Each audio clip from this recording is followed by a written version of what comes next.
Investment के लिए बढ़िया म्यूचुअल फंड्स कैसे सिलेक्ट करें। दोस्तों 2500 से ज्यादा म्यूचुअल फंड स्कीम्स हैं। देख के दिमाग चकरा जाएगा। 2500 जिसके अंदर large cap, multi cap, mid cap, small cap, flexi cap, value oriented, ELSS, international, sectoral theme funds, डेब्ट funds, hybrid fund, commodity funds है। अभी तो ये सिर्फ मैंने टाइटल बताए। इसके अंदर 2500 स्कीम कैसे सिलेक्ट करनी चाहिए, सबसे बढ़िया स्कीम आज हम डिस्कस करेंगे। आपका म्यूचुअल फंड इन्वेस्टमेंट अगर करना है तो कैसे स्कीम सिलेक्ट करना चाहिए, किस प्रकार का म्यूचुअल फंड आपको अपनी मंजिल तक पहुंचाएगा, आपके सपने, आपके गोल्स तक पहुंचाएगा। नमस्कार दोस्तों, मैं हूं संजय गुरनानी और आप देख रहे हैं वेल्थ प्लस। यह चैनल आपका नॉलेज, आपकी इनकम और आपकी वेल्थ बढ़ाने पर फोकस करती है। तो चलिए बिना देरी के शुरुआत करते हैं। बेस्ट इन्वेस्टमेंट कैसे करें और बढ़िया सा म्यूचुअल फंड कैसे सिलेक्ट करें। जब चॉइसेस बहुत ज्यादा होती हैं, 2500 स्कीम्स, जब चॉइसेस ज्यादा होगी तो होगा क्या, दिमाग चक्कर खाएगा, आदमी कंफ्यूज हो जाएगा। और जब कंफ्यूज होता है तो इंसान या तो गलत डिसीजन लेता है या तो डिसीजन लेता ही नहीं है। सबसे पहले हमें अपना गोल डिसाइड करना चाहिए, किस लिए इन्वेस्टमेंट करनी है।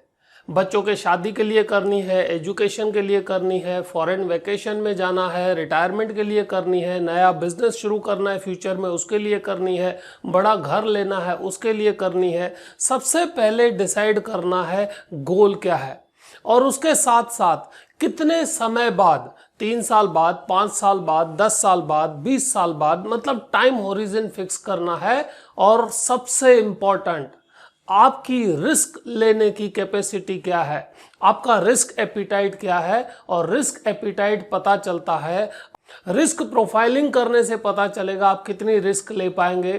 क्या आपको हाई रिस्क फंड्स में जाना चाहिए या एवरेज फंड्स में जाना चाहिए या तो लो रिस्क फंड्स में जाना चाहिए। बहुत सारे लोग यह गलती करते हैं, चार्ट देखेंगे कि इस म्यूचुअल फंड ने पिछले 1 साल में 30% रिटर्न दिया है, ये बढ़िया है, इसमें करना चाहिए। या कुछ लोग देखेंगे कि पिछले 2 साल में इसने 28% रिटर्न दिया है, 3 साल में 25% रिटर्न दिया है, बहुत बढ़िया है। दोस्तों शॉर्ट टर्म रिटर्न किसी भी तरीके से हो सकता है तुक्का सही लग गया हो सकता है बहुत हाई रिस्क इन्वेस्टमेंट्स किया हुआ हो तो उस म्यूचुअल फंड ने उस शॉर्ट टर्म में रिटर्न दे दिया, लेकिन लॉन्ग टर्म में देगा कि नहीं वो इंपॉर्टेंट है। आपका गोल अगर लॉन्ग टर्म का है तो हमें ट्रैक करना चाहिए कि उसका लॉन्ग टर्म रिकॉर्ड क्या है। कई सारे फंड्स रिस्की होते हैं, जैसे कि मिड कैप है, स्मॉल कैप है, सेक्टोरल फंड्स हैं, ये हाई रिस्की होते हैं। कई सारे म्यूचुअल फंड्स जो शॉर्ट टर्म में अच्छा रिजल्ट देते हैं, हो सकता है उन्होंने सेक्टोरल फंड्स को फोकस किया हो, पर्टिकुलर एक सेक्टर उन्होंने सेलेक्ट किया, जैसे बैंकिंग सेलेक्ट किया या फार्मा सेलेक्ट किया और वो चल पड़े तो रिटर्न बढ़िया आ गया। हो सकता है उन्होंने टेलीकॉम या और कोई सेक्टर सेलेक्ट किया होता तो बिल्कुल गाड़ी नीचे जा सकती है। So it depends. अगर आपका रिस्क एपिटाइट कम है तो मिड कैप, स्मॉल कैप और सेक्टोरल फंड्स में थोड़ा ध्यान से इन्वेस्ट करना चाहिए। अब हम सीखेंगे कौन सी इंपॉर्टेंट पॉइंट्स हैं म्यूचुअल फंड सिलेक्ट करने में। इन पॉइंट्स को अगर हम ध्यान देंगे तो हमारा म्यूचुअल फंड इन्वेस्टमेंट जो है वो बहुत ही बढ़िया होगा। सबसे पहली पॉइंट दोस्तों, आपको फंड का ट्रैक रिकॉर्ड चेक करना है और वो लॉन्ग टर्म रिकॉर्ड चेक करना है कि 5 साल में कितना रिटर्न दिया है, 10 साल में कितना दिया है, 15 साल में कितना दिया है। और उसको रिव्यू करने के बाद आपको देखना है कि इस फंड में जाने जैसा है या नहीं जाना है। और सेकंड पॉइंट, उसका रिस्क रिटर्न रेशियो क्या है। उस स्कीम ने अगर रिटर्न अच्छा दिया है तो उसने रिस्क बहुत ज्यादा तो नहीं लिया है, लेकिन इंपॉर्टेंट है अच्छा रिटर्न दिया हो और रिस्क कम लिया हो। इसका मतलब इन्वेस्टमेंट में उन्होंने बहुत मेहनत की है, इसीलिए कम रिस्क लेके अच्छा रिटर्न दिया है। तीसरी पॉइंट आती है कि उस स्कीम का बाकी की जो कैटेगरी की स्कीम है उसके कंपैरिजन में परफॉर्मेंस कैसा है। अगर आप सपोज लार्ज कैप कैप में से सिलेक्ट करते हैं तो उस लार्ज कैप में उसने बाकी के स्कीम के कंपेयर में कैसा परफॉर्मेंस किया है। अगर आप मिड कैप में सिलेक्ट करते हैं तो मिड कैप में उस स्कीम ने बाकी के स्कीम के कंपैरिजन में कैसा रिजल्ट दिया है, यह चेक करना चाहिए। और चौथी पॉइंट आती है डाइवर्सिफिकेशन। क्या उस फंड का जो इन्वेस्टमेंट है एक सेक्टर में ज़्यादा है या मल्टीपल सेक्टर्स में डाइवर्सिफाई किया हुआ है। डाइवर्सिफिकेशन आप अपनी इन्वेस्टमेंट में भी कर सकते हैं। जैसे कि आप जो इन्वेस्ट करना चाहते हैं उसमें सर्टेन पोर्शन लार्ज कैप में गया, मिड कैप में गया, स्मॉल कैप में गया, थीमेटिक में गया, इंटरनेशनल फंड्स में गया, तो यह होगा आपका फंड डाइवर्सिफिकेशन। और उसी के साथ एएमसी का ट्रैक रिकॉर्ड भी चेक करना चाहिए। पांचवी पॉइंट है एएमसी का ट्रैक रिकॉर्ड कैसा है। क्या उनकी अगर 10 स्कीम है तो 10 में से कितनी स्कीम अच्छा रिटर्न दे रही है। हो सकता है 10 में से 2 स्कीम ने बहुत बढ़िया रिटर्न दिया हो और 8 स्कीम पिट गई हो, तो उस पर ध्यान देना चाहिए। एएमसी का ट्रैक रिकॉर्ड सभी स्कीम्स के साथ ध्यान से देखना चाहिए। 6th पॉइंट आता है दोस्तों फंड मैनेजर का ट्रैक रिकॉर्ड।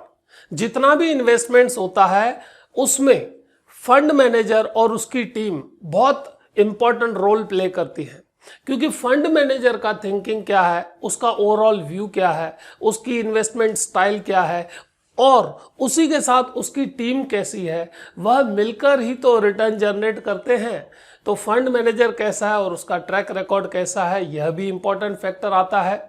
7th पॉइंट आता है एक्सपेंस रेशियो। जिस फंड में आप इन्वेस्ट कर रहे हैं, जिस स्कीम में आप इन्वेस्ट कर रहे हैं, उसका एक्सपेंस रेशियो क्या है। कई सारी इन्वेस्टमेंट स्कीम्स ऐसी होती है जिसमें एक्सपेंस रेशियो बहुत ज़्यादा होता है और कुछ ऐसी होती है कि रिजनेबल एक्सपेंस रेशियो में अच्छा रिटर्न देती हैं। 8th पॉइंट आती है पोर्टफोलियो टर्नओवर रेशियो। जो पूरा पोर्टफोलियो है उसके अंदर जो स्टॉक्स थे, कई बार ऐसा होता है टीम बदलने से, फंड मैनेजर बदलने से, उसने चेक किया बहुत सारे स्टॉक्स में से उसने एग्जिट मारा और अपनी स्टाइल से नए उसने स्टॉक्स लिए, तो ऐसी परिस्थिति में खर्चा ज़्यादा हो जाता है। तो जो भी स्कीम है उसमें उनका पोर्टफोलियो टर्नओवर रेशियो कितना हो रहा है। ऐसा तो नहीं कि वो स्टॉक्स चर्निंग ज़्यादा कर रहे हैं तो खर्चा भी ज़्यादा बढ़ेगा। हो सकता है अच्छे जो स्टॉक्स चल रहे हैं भूल में वो बेच दिए और जो नहीं चल सकते, गलती किसी से भी होती है, वो ले लिए, तो उसका नुकसान आपको होता है। जो जिस स्कीम में पोर्टफोलियो टर्नओवर रेशियो कम हो उसको सिलेक्ट करना चाहिए। और इम्पॉर्टेंट पॉइंट, आपका जो भी इन्वेस्टमेंट है म्यूचुअल फंड में कर रहे हैं तो सिलेक्ट करने के साथ आपका इन्वेस्टमेंट डाइवर्सिफाइड होना चाहिए। बढ़िया पोर्टफोलियो बनाने के लिए सबसे पहले चेक करना है आपका लॉन्ग टर्म इन्वेस्टमेंट होना चाहिए। आपके गोल्स क्या हैं उस पर निर्भर होना चाहिए, मतलब टाइम होरिजन के साथ आपके गोल्स कैसे हैं और उसके साथ आपकी रिस्क लेने की कैपेसिटी क्या है।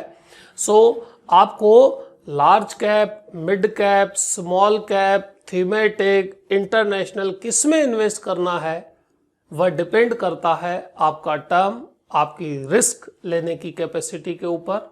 उम्मीद है आपने आज इस वीडियो से बहुत सारे लर्निंग पॉइंट्स लिए होंगे। तो एक कमेंट मैं अवश्य आपसे चाहूँगा, एक छोटा सा कमेंट कीजिएगा कि आपको यह वीडियो कैसा लगा। वीडियो को लाइक करके और अपने दोस्तों के साथ और फैमिली फ्रेंड्स के साथ अवश्य शेयर कीजिएगा ताकि उनका भी ज्ञान बढ़ता रहे। और कहावत है learning is equal to earning. Learning के अंदर ही अर्निंग आता है। इस प्रकार के वीडियोस देखते रहें, सीखते रहें और बढ़िया सा इन्वेस्टमेंट करके अपनी वेल्थ बढ़ाते रहें। और आपने अपना कीमती समय दिया और यह वीडियो देखा, उसके लिए मैं तहे दिल से आपका शुक्रगुजार हूं। मिलते हैं नेक्स्ट वीडियो में, तब तक तंदुरुस्त रहिए, मस्त रहिए, जबरदस्त रहिए। थैंक यू, धन्यवाद दोस्तों।